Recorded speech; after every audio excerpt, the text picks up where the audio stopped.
Hello and welcome to another episode of Wrestling with Memories. I am joined by Fash, the $1 Million Fan. I am, of course, Wax the Brain Hussein. And Fash, timely this episode is because we're in the heat of summer and we've just passed Summerslam 2021 as well. And we're going back 30 years now to Summerslam 1992 and the build-up to it. Yep. So, it is hot. I thought our heat wave in Glasgow was over, but actually it's really humid today and I'm hearing about another heat wave. And it's been a few weeks back since we've really been on air. First you were on your vacations and I took some digs at you on Instagram in relation to that. But then we were at the Edinburgh Fringe Festival, which I'm sure most people have heard of. And then I've been trying to build our Wrestling with Memories man cave. So there's been supervising that work. So there's been lots of things happening, but we're finally back online. And we're talking about, the summer of 1992. It's the build up to the SummerSlam you thought you'd never see, and probably still the biggest SummerSlam. You can debate that, down the line. But, we're on our way to Wembley Stadium. And this is the first stop post our specials on Papa Shango and the Ultimate Warrior and Nails and the Big Boss Man. But we've got some interesting things to look at today before we go into our proper build-up. Absolutely. It was a huge SummerSlam for us all. I think the fact that it was in the UK just meant that much more. And it was a great looking show. If you go back and look at the pictures of the SummerSlam event as well, Wembley looked absolutely amazing, similar to the big arena shows that they've been doing over the last few years. But yeah, let's get into it, Fash. Let's talk about the build-up to SummerSlam.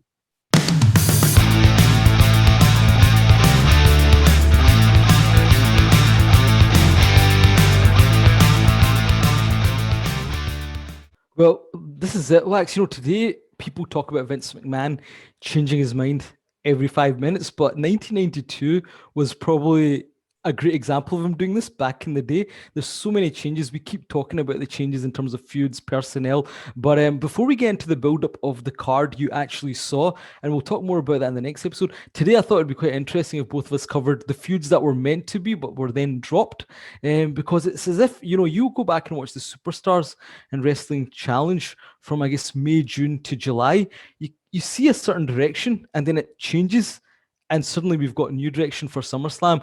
In July, it's as if, May, June, we've got a certain plan. And then when it came to the second set of tapings, Vince McMahon said, nah, this doesn't work. And we go into a new direction. And I was thinking, one of the reasons behind this was the fact that SummerSlam wasn't supposed to be in Wembley Stadium initially. It was actually supposed to be in Washington, D.C. And I think the initial card that they were putting together was more suited to that. And then it just became much bigger. And probably they felt that some of the feuds that were going wouldn't be big enough to fill in the huge Wembley Stadium. Absolutely. I've never really experienced a time where there's been such a clean cut of things happening and then suddenly stopping, everything new is announced, and then you got a new build-up for 5-6 weeks up to SummerSlam 92. So why don't we just start right at the very top? The World Championship scene coming out of WrestleMania. Macho Man is the world champion. He beat Ric Flair, and there was that very heated angle between him, Flair, and Elizabeth. We talked a little bit. Certainly got you hot under the collar. It certainly did. We talked a lot about that in our archive, so please do check it out. And we mentioned there as well why that trio all fizzled out and it changed somewhat. We talked about Elizabeth and Macho Man's marital problems and that ending Elizabeth's role on TV. So very quickly after WrestleMania, they sort of do away with mentioning Elizabeth. Macho Man comes out to do a promo with Gene, and it very much looks like we're on the road to a Macho Man Ric Flair rematch at SummerSlam, which would have made perfect sense. Yeah, that's what they're building up to, as you say. And in the initial weeks, they're still referring to Elizabeth. There's a promo between Ric Flair, Mr. Perfect, and, they're talking about Elizabeth. And as you say, it's just dropped as the natural conclusion to this feud, because obviously Macho Man had won with a handful of tights. There was the post-match angle. You thought this was going towards a big blow-off match, similar to his Jake Roberts feud. But yeah, certainly this is dropped. I don't know. What's your view here? Do you think for some reason Vince McMahon was starting to lose a bit of confidence in Ric Flair? Or was it just the fact that, he needs to, down the line, fill up Wembley Stadium and he didn't feel that the Macho Man versus Ric Flair for the title would be big enough given they'd already faced each other? And the feud I think not molten hot at this time. Yeah, absolutely. I think when you drop Elizabeth, you take away a lot of the heat. Yeah. And immediately, there were already question marks over Ric Flair's ability to draw in the WWF at the time. And I think more importantly, the fact that it was in the UK, they needed their biggest name and that was the Ultimate Warrior, and they needed him to be involved. Yeah. And we'll talk a little bit more about in the next episode how Flair was still involved in this angle. Yeah. But they very quickly switched between Flair, Macho Man to Macho Man versus Warrior, with Flair, Mr. Perfect in the background. Yeah, and with that, we've been in our archives, check it out 2 episodes ago, speaking about Papa Shango Warrior. So that's dropped because of this. So we never got a conclusion. We talked about it in that episode. And it's simply, 1 week the feud's going on. Next week on Superstars, well, they announced the big main event for SummerSlam. It's Warrior against the Macho Man. And we're not going to talk about Warrior Papa Shango anymore. So another weird one. And, now we can talk about storylines being dropped, etc. But see, as a kid watching this, you'd be so confused. You'd be like, did I miss a block of episodes? Why is this suddenly changing? But that's it. So you break 2 of your feuds that are going in post WrestleMania, and we're going towards the pay-per-view. Now we've got this blockbuster main event, but other people are kind of falling by the wayside because of it. The other one I just want to mention very quickly, we covered this in our archives as well, is the big Boss Man versus Nails. There's a huge build-up angle post WrestleMania. We thought, again, we're coming to SummerSlam, we're going to have the big payoff, Boss Man versus Nails, but we now know they would delay that down to Survivor Series, and instead of Big Boss Man, it would be Virgil stepping in on behalf of his mate. Which might have got a pop from you back in the day. Yeah, maybe until I've seen him get absolutely annihilated, no doubt. So that was the other one that we discussed a lot in the archive, so we won't mention too much. Yeah, and that one we could understand, right? We agreed that needed a longer build, and not just going straight to the match. The next one I'm going to talk about, and this is at the time I didn't watch this in real time, and I watched it after. You probably would have seen it at the time, but it was the Berserker against the Undertaker. Now, I'm sure some of our old school fans, and you will remember the big angle between them having a match. There's a brawl, and then the Berserker tries to stab the Undertaker and nearly does. And there's a visual of the sword stuck in the mat as Superstars comes to an end. I think it was Superstars. So do you have memories of this? This is one of the big angles of the early 90s. Again, it's one of those things which, didn't leave an imprint on my mind initially, because I don't think I ever seen it until very recently, the actual sword in the ring. I do remember a period of the Berserker and the Undertaker going at it, and there was that build up to a potential feud or a potential match at SummerSlam.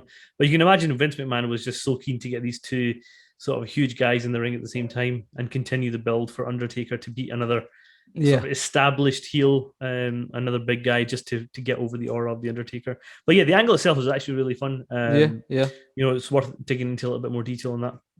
Well, that's the thing. I mean, it's one of those ones, like you say, they were really pushing the Berserker here, because he got this kind of stop-start push. I didn't really understand it. He came in and he's shown as this tough guy. We go back to something like Survivor Series, and he was in the team that lost, and then suddenly there's this huge angle. I guess Undertaker's not got anything to do post his feud with Jake Roberts, and the sword angle is huge. I mean, show you visuals of it, pictures of it, but you think then Undertaker's going to get his revenge on this guy. But yeah, they just dropped that as well. First set of tapings is a big feud. We spoke about how on the house show circuit, and actually a lot of these feuds were for the house shows, as we've said previously. And there was, matches between them. There was tag team matches, such as, we've mentioned this before, Berserker and Papa Shango against the Warrior and Undertaker. But very quickly, Berserker, the shine's off him as well. As we'll see, he's not really got much to do at SummerSlam and leading up to it. But it's announced that actually somebody who's debuted, and we'll talk about him in our debut section later on, is going to be the Undertaker's opponent now. So another one where Vince McMahon probably said, nah, don't feel like this anymore, and dropped it. So, I mean, you can complain about 2021, but at this time, with Vince McMahon having all the pressure on him, people coming and going, the steroids pressure on him, he really is tearing up the script and starting again. Wax, I guess another big one for two guys that you're a big fan of, and we talked about this in the build-up to WrestleMania, and even in the WrestleMania pay-per-view review. It was really odd that Shawn Michaels was being talked about as the challenger to the Intercontinental Championship. Bret Hart wins the title, and this one was really signposted as if this would be a big SummerSlam match. The first meeting of Shawn Michaels and Bret Hart. Now, at this point, you would have no idea what this would become, but we miss out on this as well because the show shifts from Washington to Wembley Stadium.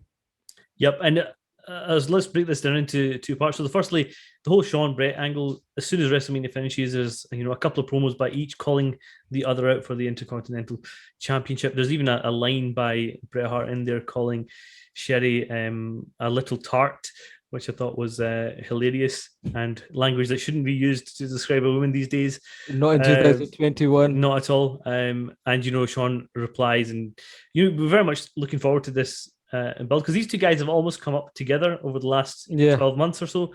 Bret maybe a little bit ahead on the curve, and Shawn certainly coming straight after him. So that would have made for a perfect angle, over the next few months, build up to SummerSlam. But we know how popular Bret Hart was in Europe and the UK in particular.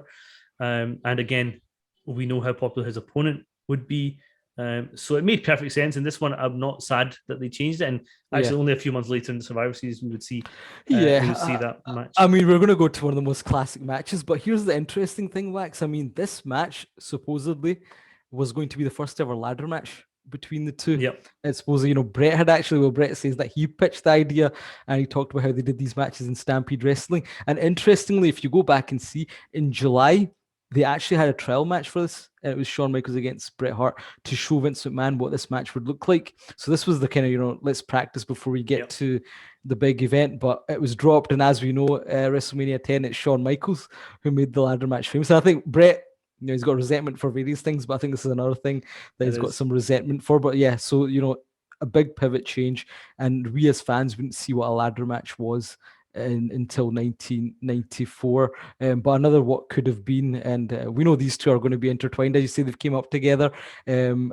we know that their destinies are very much interlinked moving forward. Interestingly though, this is something I didn't know back then, and I only saw recently as we were doing touching up on our research, and there's a match between the British Bulldog and Bret Hart, which is in front of a crowd but no commentary, so it's a dark match, which is pretty good, and it's available online, and Bret wins that one. So you can tell that at that point it wasn't the plan, or maybe that was their trial leading into SummerSlam. So it's all these things that were going on in the background as well. Yep. And I mean, for the next bit, Fash, you're gonna have to help me out a little bit. What the hell was going on with the tag team division between WrestleMania and SummerSlam? I mean, I've watched all the superstars. It's just really hard to keep track of who's doing what and why, and who's going to be feuding with who at SummerSlam.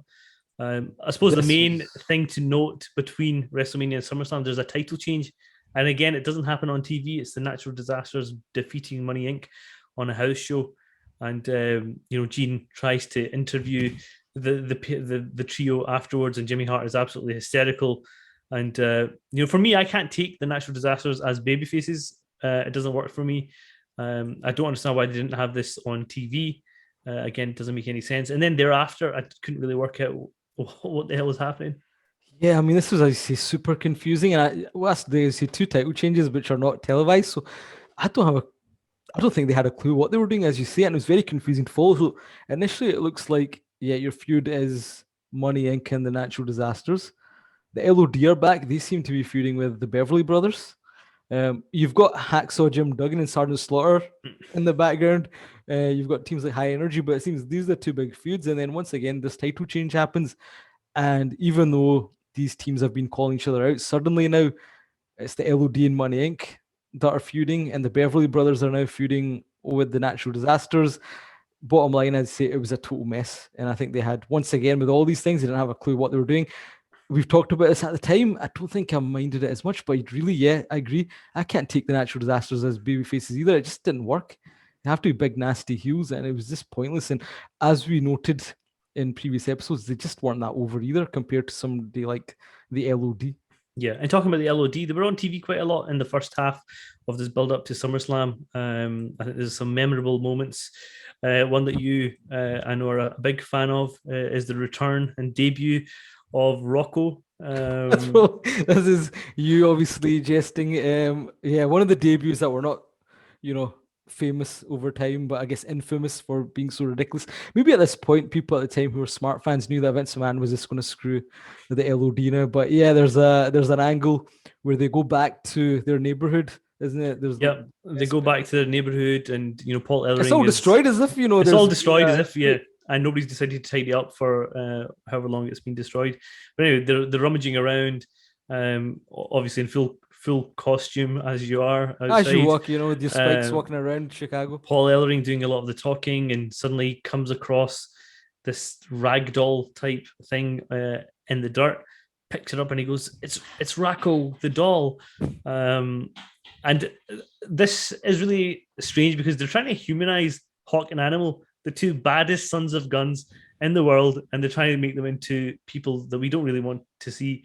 We want to see the badass in them, not the human side. Come on, do the Vince McMahon laugh. Do the what would Vince McMahon react in the background when he's doing this? I'm not even going to try it. Do the chuckle. Maybe we'll fill it in. We'll insert the chuckle. Absolutely, because he would have enjoyed this segment of a doll. And you can tell that as Hawk and Animal already had issues here, and this just took it to another level. We talked about Paul Ellering, maybe not required here, but yeah, this is kind of not the greatest moment of his career. But really, as you say, as he picked up Rocco the doll, he should have just said, "Look at this. This is the end of your career in the WWF," because essentially, it was just weird. And I know, as you say, humanizing, another toy opportunity, I guess, but it was just weird because, the whole angle was Ellering's been brought in because, the LOD need to focus. Yep. And then they've got this doll from their past and that will help them. But prior to this, the LOD weren't really suffering.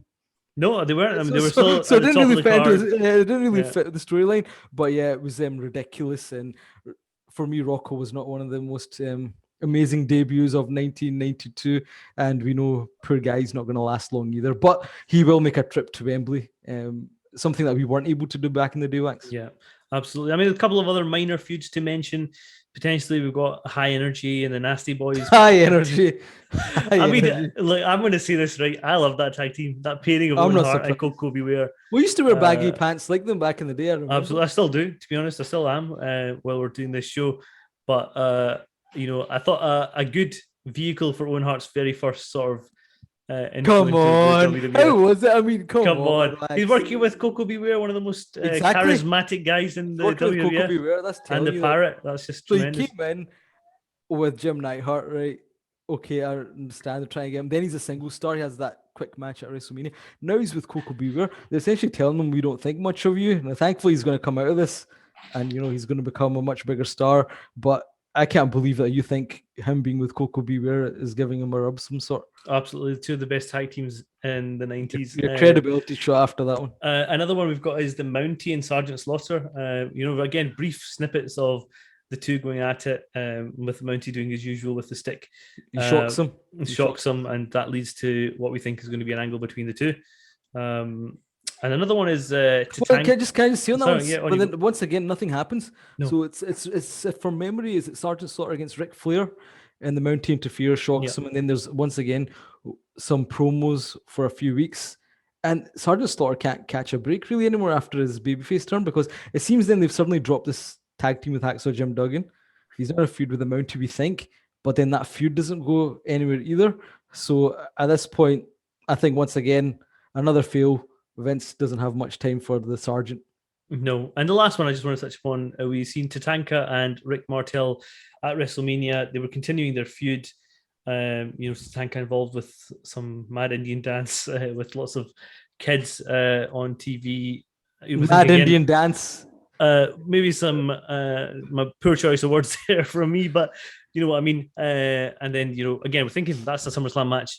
But no, that changes as well to an interesting concept we'll come to in the next to episode. us, I didn't like this feud, and I know it goes on for a bit even after this, but I just didn't like it. And at this point, now I appreciate Rick Martel. I think we said this in terms of how he's playing the character. You're right. The feud that we end up going into is a really interesting one, and one that is still, I think, memorable. But I'm glad that actually this one did get dropped, because I didn't think it needed to be prolonged, even though they will continue it. But there's one other big one, Wax, that we need to talk about. We talk about 1992, the cartoonish era, but we've kept on picking these stories where it's a bit darker for a child audience. We talked about Berserker trying to stab the Undertaker, but what about the Repo Man pretty much hanging the British Bulldog with a rope, just basically choking him out?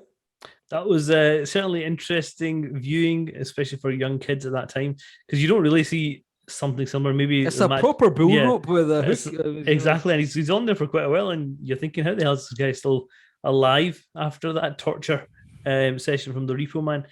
Kind of goes against Repo Man's character a little bit. He's not that evil generally. He's quite the sneaky. This is what I think. It felt as if now when he came in, he was supposed to be a bit darker, and then he was sneaky, and then they made him really cartoonish. Yeah. But then maybe in the beginning the intention was he does have this dark side, and he was a little bit in a weird way like Doink the Clown. Yeah. And I kept feeling, that he's laughing. And even there's an episode he comes out in a little tricycle that he's stolen or repossessed, sorry.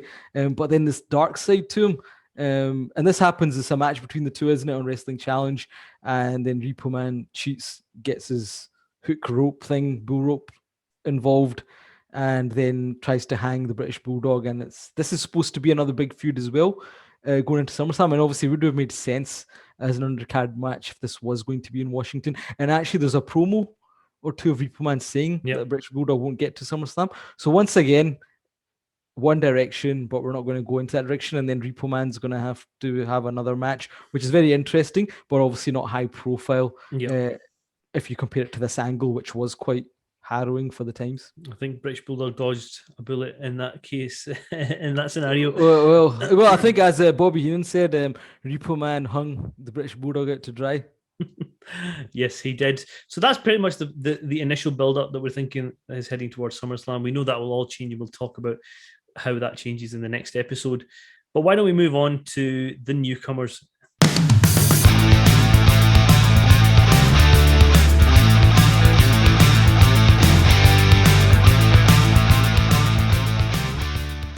So Wax 1992 was the year of departures, but lots of debuts as well. And actually over this period, post-WrestleMania to SummerSlam, there's several debuts. Now we've touched upon Nails, but there was 3 other big debuts and one very legendary debut in due course. But let's talk about the first one. It's your man Crush. Do you remember this? I remember you telling me about this guy Crush debuting on WWF Superstars, and at the time we didn't have a clue that we'd already seen him before. Yeah, well, first of all, I mean, when I was a kid, I was actually a big fan of Crush, and they pushed him to the moon. I think we both were. With the and his old dynamic big guy. But now I watch it back. I watch some of his promos back. I like to crush things. That's his motto. The vignettes. What did you think of these vignettes on Superstars? I mean, build up. And this is one thing I'm going to say with two of the guys we're talking about. Everyone says this. I miss this. They do it sometimes, but these build-up vignettes were great because it really got you psyched up for a debut. But what did you think of these watching them now compared to watching them as a kid with his little Crush, and his mum's telling him to eat his greens or drink his milk and all this, and then leading up to, as you say, the older Crush crushing things? Well, that's the thing, right? So the older Crush is abysmal on camera, right? He's got very little mic skills, and everything he says with this sort of horrible smile on his face, and just I can't take him seriously at all watching it now. But back then, I can imagine that I was fully invested in this character because he seemed like something fresh, big guy, strong guy. He's going to come in and just dominate everybody for a few months. So a mixed bag in terms of what I thought then versus now. But now I look back and I just think, no, not for me. But you're psyched up for his debut, and I'm sure from memory back in these days, we were trying to crush cans of beans and other things and crush people's temples. We were trying. Yeah, let's be honest. We were trying to crush people's temples. This we were doing that as well in our play wrestling, backyard wrestling, and certainly I remember doing that when we'd come to your home and all the kids would get together and we were trying to crush people's temples. And given we were two of the older kids, we were dominating the other kids who were jobbers for us at the time. So definitely don't try this at home if you go back and watch it. But that was the thing. I mean, it was still building up. Usually like this, as you see, a big baby face coming, and you thought they had big plans for him. But this wasn't his first foray into the WWF. Who was he, Wax? And we talked about it in... So why people weren't able to pick this up. Yeah. Sure did, but yeah, he was obviously part of Demolition, and we talked a little bit about that in one of our very early shows. A couple of years before that, he was the third member of Demolition. Something you think should never have happened because it led to the downfall. But we kind of understand why he was there, because the other member was injured. Yeah, Billy D. But it wasn't even a couple of years ago. It was literally 1991, so they're around. So it's not even that long. But this is the time where wrestlers are repackaged all the time, and they've just taken away the paint. They've not even changed the name, but he just looks bigger. And obviously they've got this Kona Hawaii character and the bright outfit, and to let us know he's a big baby face that is coming, and he does debut over this period. And I remember a match where, is it Kato or somebody takes on, and he does the crush thing, and then he kind of lifts him up, shakes his hand, turns around, and Kato or whoever the job was collapses to show how strong this guy is. But here we go, a newcomer, some fresh blood in the WWF, and he will have a match at SummerSlam. So we talked about the Repo Man.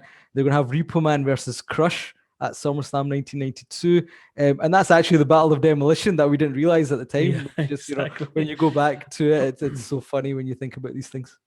Yeah, somebody who's very different to that bright, spunky character of Crush. Do the thing. I want you to do. I'm not doing anything. Come on, be fun. I think that would be racially insensitive. Fash. What? I just wanted you to bash your belly. I mean, that's what you have to do. I think that would be racial insensitive to the audience.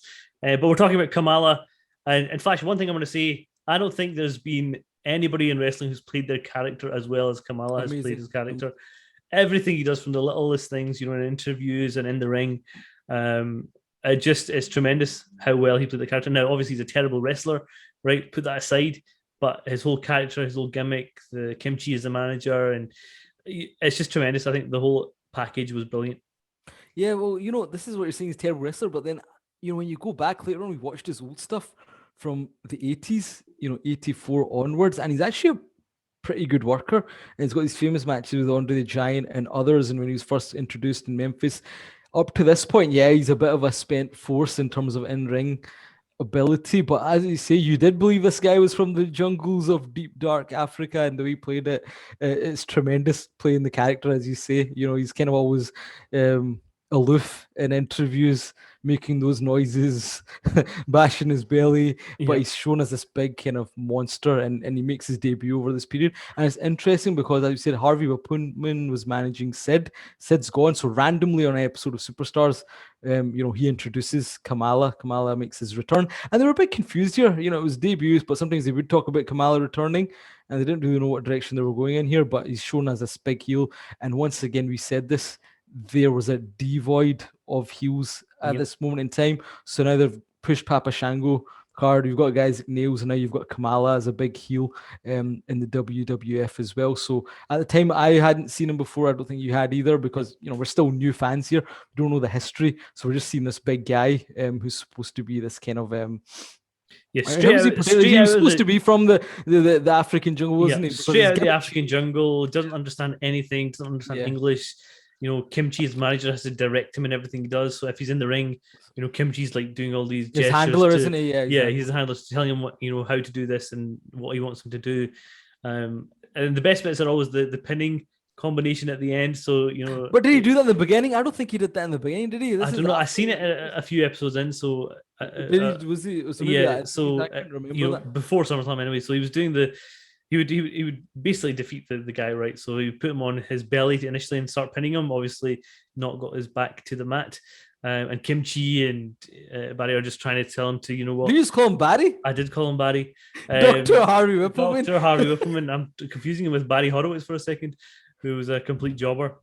Actually, they're both complete jobbers. So what's the common thing between these two? They've both got beards and wear glasses on it. So basically, you might as well be Harvey Whippleman or Barry Horowitz based on your the way your brain's working. Yeah, but it's comedy in the ring. Kamala doesn't know how to pin the guy until Kimchi and is telling him, turn him around and pin him properly. And it's just very funny stuff.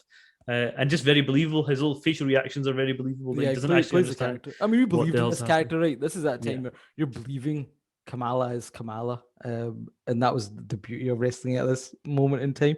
And he's going to get a big push into SummerSlam, as we know, and we'll talk about that in our next episode. It's not going to be the greatest comeback, and we'll address that as well in coming shows. But let's move on to the biggest debut in hindsight. Wax. I'm not talking about Rocco, but it's another R. It's the bad guy, Chico.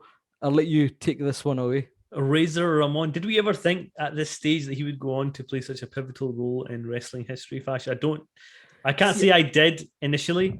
No. Seeing his promos, even though they were all very good and very interesting.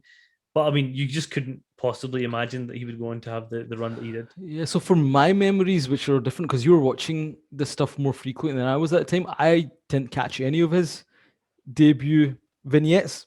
All I remember is leading up to SummerSlam, next door neighbor's house, we're all playing out. I think this is just memory running. I think Superstars, whatever, used to come on 10 o'clock at night.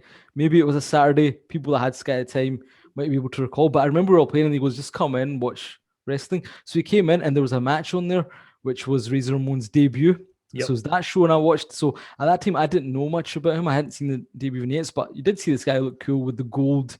He's a heel. He's got some swagger about him, and we'd learn in the coming weeks and months. He's going to get quite a strong push here. But certainly, when you just see like with any of these guys, you see the vignettes, you would have been excited to see what this guy's going to be. You know very clearly he's a bad guy, but yeah, no one could have worked out what he'd become. We also didn't know at this point that he was a WCW star, previously being in the AWA. I'd learned that some years later when I was watching a random WCW pay-per-view and I see the Diamond Stud come out and I'm like, that's Razor Ramon. And that was when we were at early stages of kind of learning the inner workings of the business. But yeah, it's a big debut in hindsight over this period. I see there's a whole series of really quite funny vignettes and he's Absolutely on the kind of Cuban accent. And obviously we've heard the story after this that he was kind of playing Tony Montana, the Scarface character, in front of Vince McMahon, and Vince McMahon had no idea that this film existed and who Tony Montana was. That's Scott Hall's story. And the character just kind of went from there. And talking about Kamala playing this character, Razor Ramon, from day one coming out, he's playing this character really well, outstandingly well. With the accent, with his dress sense, he's the toothpick thing. He used previously the gold. He's going to develop it obviously in the coming months and what have you. But he just came out and he looked like a star. To be fair, and he got a lot of TV time in the run up to his first match. So let's talk a little bit about the vignettes. The first one is really just he talks about himself coming from the gutter, no education, and he goes, "Who needs it? Look at me. Look at the gold. Look at the clothes. I'm a success." Really classy stuff. Just putting out there that he's a very successful individual from wherever he's from. There's one that I found a little bit cringy. Is where he's sitting having lunch or whatnot, and some lady comes up to him and goes, "Razor Ramon, you never called me back." And he goes, "You had a good time. I threw with you." 1992. And he goes, "I scarred her heart for life. That's too bad. Something Fash still stays to every lady that he meets these days." That's a shameful comment from you, Wax. I mean, that's not going to get your popularity up, besmirching the good name of the Fash Man. So we'll just move on swiftly from that one. A couple more just to mention very quickly. There's one where he's at a fruit stall and he starts eating something. The shopkeeper comes out to ask for money. And Razor Ramon goes, "You dare asking for money from me?" I have seen you do this in Pakistan. I have seen you do this. That's my own shop, Fash, so it doesn't count. And then I think the final one is he's sitting again having lunch somewhere, and the restaurant owner or waiter has the temerity to ask for the money for the bill, and again Razor Ramon goes off on one. But I think throughout he just oozes charisma. It's the look, the cars, the backdrop, this kind of Cuban coolness. It's brilliant, and it still looks good today. We're talking about some of these vignettes look really cheesy now. And even with these ones, okay, if you watch a movie from back then, there's going to be these moments which, politically aren't correct. But when you look at it, there's a star there, and the way they're shot, they're very memorable. Certainly when you talk about the most memorable vignettes in history, the Razor Ramon ones come up. But here's the thing. Have you seen this dark match that he has with Tito Santana? Or El Matador, I should say? No, I've not. If you haven't, then you should go and check this out after this. But it's a different look. So he comes out in kind of full gear, and I think the music's different as well. So I think this is where testing the character. So he's not in his usual shorts and the knee pads. He's actually got a full look, which I don't think they realized wouldn't work either. And I think the music's slightly different as well. So definitely check that out. So that was the kind of two Spanish type characters taking each other on. But check that out. That is available. I think if you go online, look for dark matches. And the other thing I was going to say is he has his debut match on Superstars leading into SummerSlam, and he takes on some jobber. But there's some trivia about this jobber, Wax. Do you know what that is? And I only learned this a few days ago. No, I can't actually remember the jobber's name. You won't, and I can't even remember it just after things. But he's actually very famous for some reason. No, you'll have to fill us in. This jobber is actually the father of current WWE superstar Carmella. All right, interesting. So go back and check out the Razor Ramon debut match, and that man who's in there, the jobber, he is Carmella's father. So he obviously had some good genes. That's all I'll say. We're both oozing machismo as always, Wax. But what I'd say to the listeners is thanks as always. And if you want to get notifications of when our episodes drop, because of our schedules, it's not always on that weekly basis. Then subscribe to the channel, please. You'll get a notification if you click on the bell icon. Similarly, on the podcast platforms, follow us and you'll see any new content that we drop. We started to do some shows where we're talking about today's wrestling as well. There's so much happening, Wax, and we're going to drop a bonus episode ahead of this show when it's released, so you'll see it before this one comes on. But yeah, there's lots of things that we're thinking about and doing, and looking forward to discussing the road to SummerSlam and then the event itself. Absolutely. Check us out on all social media platforms: Facebook, Instagram, Twitter. We're everywhere and anywhere that you look. Just search for Wrestling with Memories. But I think we've comprehensively covered the first half of the build up to SummerSlam, Fash, so we can leave it there. Until next time, he's Fash, I'm Wax, and this has been Wrestling with Memories.